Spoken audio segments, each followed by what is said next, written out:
Bienvenue dans ce temps de méditation de la parole de Dieu. Vous êtes un sujet de bénédiction. Amen. Aujourd'hui, nous allons continuer notre méditation du livre de la Genèse. Déjà, la dernière fois, nous avons vu et compris que quand Dieu nous met à l'épreuve, c'est pour nous rendre meilleurs. Ce n'est pas pour nous abattre, mais c'est pour sortir le meilleur de nous.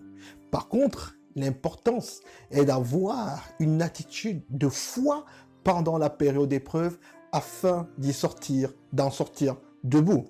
Et c'est quoi la foi ou ce quoi se base la foi? La Bible nous déclare que la foi vient de ce qu'on entend. Et ce qu'on entend vient de la parole de Dieu.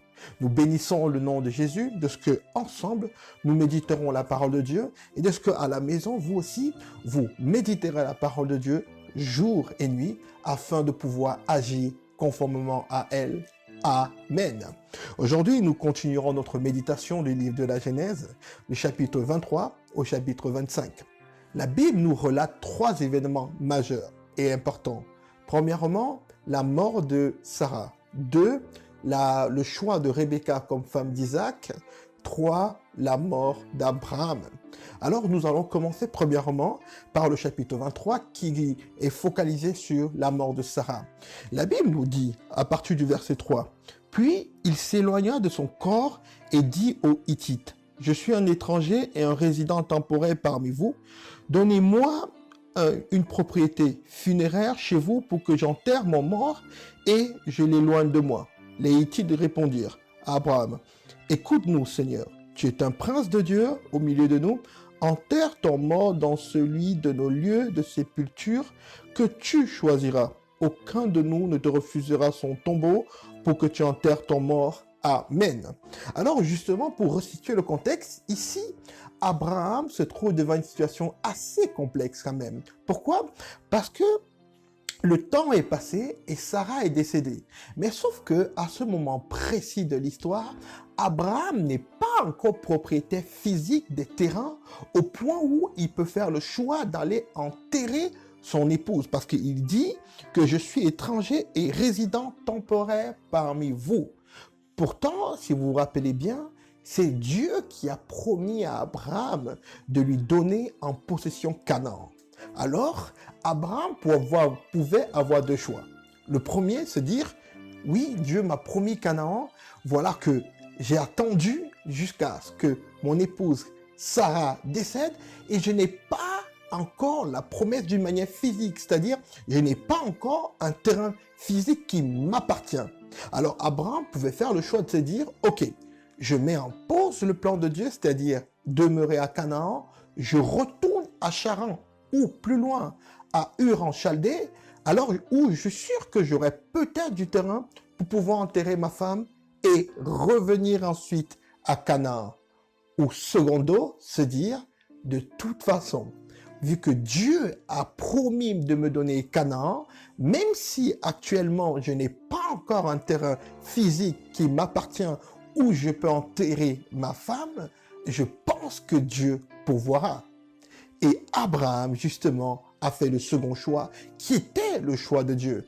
Abraham fait confiance à l'alliance que Dieu a établie avec lui. Il va donc vers le peuple des Hittites pour demander s'il pouvait avoir un peu de terre pour pouvoir enterrer sa femme. Et la Bible déclare qu'il obtient faveur devant les yeux des Hittites qui lui donnent un terrain pour pouvoir enterrer sa femme. Et quand nous lisons en fait tout le chapitre, nous voyons que Abraham refuse de prendre le terrain gratuit et décide de payer le terrain pour avoir un terrain qui lui est propre.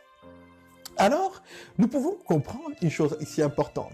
Même dans des situations qui semblent être douloureuses, troublantes, de ça, Dieu permet que nous sortons de là avec quelque chose de bon. Abraham sort de cette situation qui, normalement, est une situation désastreuse, chaotique, la perte de sa femme.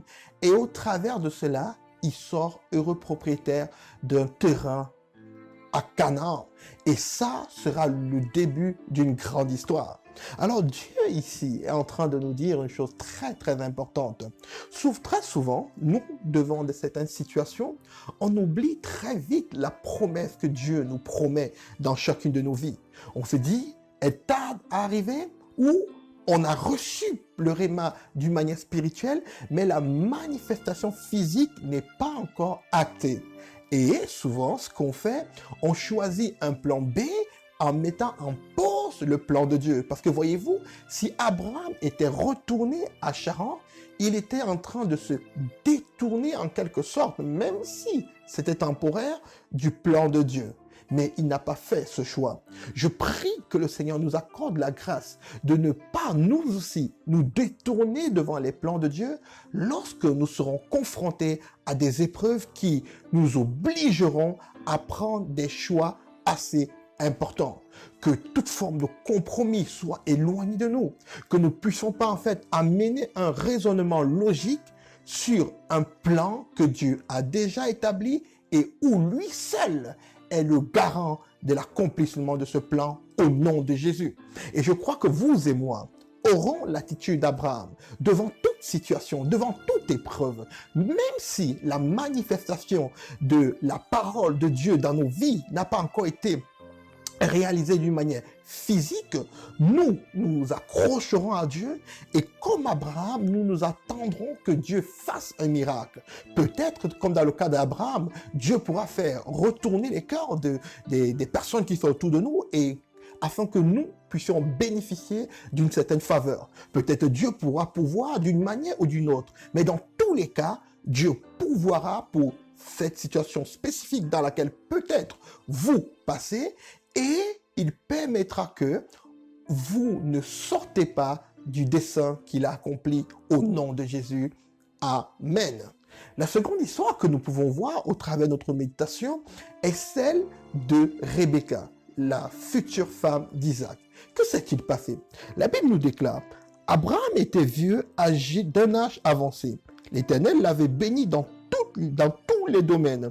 Abraham dit à son plus ancien serviteur qui était l'intendant de tous ses biens, mets ta main sous ma cuisse, je vais te faire jurer au nom de l'Éternel, le Dieu du ciel et le Dieu de la terre, de ne pas prendre pour mon fils une femme parmi les filles des Cananéennes au milieu desquelles j'habite, mais d'aller prendre une femme pour mon fils Isaac dans mon pays et dans ma patrie. Le serviteur lui répondit, peut-être la femme ne voudra-t-elle pas me suivre dans ce pays-ci?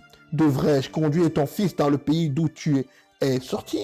Abraham lui dit, garde-toi bien d'y conduire mon fils, l'Éternel, le Dieu du ciel, qui m'a fait quitter ma famille, ma patrie, et qui m'a parlé, qui m'a juré, je te donnerai ce pays à ta descendance, enverra lui-même son ange devant toi. C'est là que tu prendras une femme pour mon fils. Si la femme ne veut pas te suivre, tu seras dégagé du serment que je te fais faire, seulement tu n'y conduiras pas mon fils. Le serviteur mit sa main sur la cuisse de son seigneur Abraham et lui jura de se conformer à ses paroles. Amen. Donc du coup ici, nous voyons que Abraham, il avance en âge et il sait qu'il est important que Isaac ait une femme. Et le choix de sa femme est une chose qui est très très importante. Abraham fait le choix de ne pas choisir les filles de Canaan parce qu'il savait que c'est un peuple idolâtre. Il demande à son serviteur Eliezer d'aller dans son pays de naissance, dans sa patrie, pour chercher une femme parce qu'Abraham avait compris une chose importante. Abraham savait que le mariage, ce n'est pas juste une fête. Ce n'est pas juste deux personnes qui décident de vivre ensemble. Il savait que spirituellement, c'est deux entités qui se mettent ensemble et forment une seule entité. Et la parole de Dieu déclare dans le livre de Corinthiens, dans 2 Corinthiens 6, 14, ne formez pas un attelage disparate avec des incroyants. En effet, quelle relation y a-t-il entre la justice et le mal? Ou qu'y a-t-il de commun entre la lumière et les ténèbres? Quel accord y a-t-il entre Christ et le diable? Amen. Donc Abraham comprenait en fait que c'est pas possible de prendre un enfant de Dieu, un enfant de lumière et de l'unir avec un enfant de ténèbres, un enfant du diable. Alors du coup, Abraham se dit, tu dois absolument faire le choix de la femme de mon fils Isaac dans le pays de ma patrie d'où je viens. Et ça, c'est très important. Pourquoi? Parce qu'aujourd'hui, voyez-vous, souvent nous demandons et nous conseillons à des chrétiens de pouvoir choisir leur conjoint en Christ. Et très souvent, ils se disent, mais pourquoi c'est pas obligé de choisir mon conjoint en Christ? C'est vrai, d'une manière physique, c'est pas obligatoire de le faire. Mais spirituellement parlant, il y a une incompatibilité. Oui, il y a une incompatibilité parce que vous êtes nés de nouveau, vous appartenez au royaume de Dieu et vous êtes enfants de lumière. Mais avant d'être nés de nouveau, n'oubliez pas, vous étiez enfants de ténèbres. Alors comment, selon vous, un enfant de ténèbres peut se mettre avec un enfant de lumière? Ça peut paraître un peu dur ou un peu rude ce que je suis en train de dire, mais tous nous étions un jour enfants des ténèbres parce que nous sommes nés pécheurs. Le jour où nous avons fait le choix de donner notre vie à Christ, nous avons basculé dans le royaume de Dieu. Alors tous ceux-là qui n'ont pas encore fait le choix de donner leur vie à Christ sont enfants des ténèbres. Amen. Donc du coup, il est important pour nous, lors du choix de nos conjoints, de choisir une personne qui est compatible avec nous. Une personne se dira, mais pourquoi? J'ai quelques exemples à vous donner. Imaginez que vous, par exemple, vous êtes une fille. Vous faites le choix de prendre pour conjoint une personne du monde. Et qui vous dit, mon épanouissement, c'est peut-être dans les boîtes de nuit. Et je remarque que ton épanouissement, c'est peut-être à l'église. Je fais le choix de venir à l'église, peut-être le dimanche ou d'autres jours où il y a des événements, et toi aussi, accompagne-moi dans le lieu où je m'épanouis le mieux. Peut-être pour éviter, peut-être que je tombe. Alors, il te propose d'aller en boîte de nuit. Comment tu réponds? Si par exemple, vous avez un projet et lui, dans la culture du monde, on a appris que pour certains projets, il faut corrompre, il faut se compromettre. Et toi, tu es enfant de Dieu. Tu sais que si Dieu a placé un projet, c'est parce qu'il a déjà une solution pour cela. Que même si les choses semblent difficiles, Dieu pourvoira à une solution. Mais ton conjoint te dit, c'est pas possible. Il faudrait corrompre.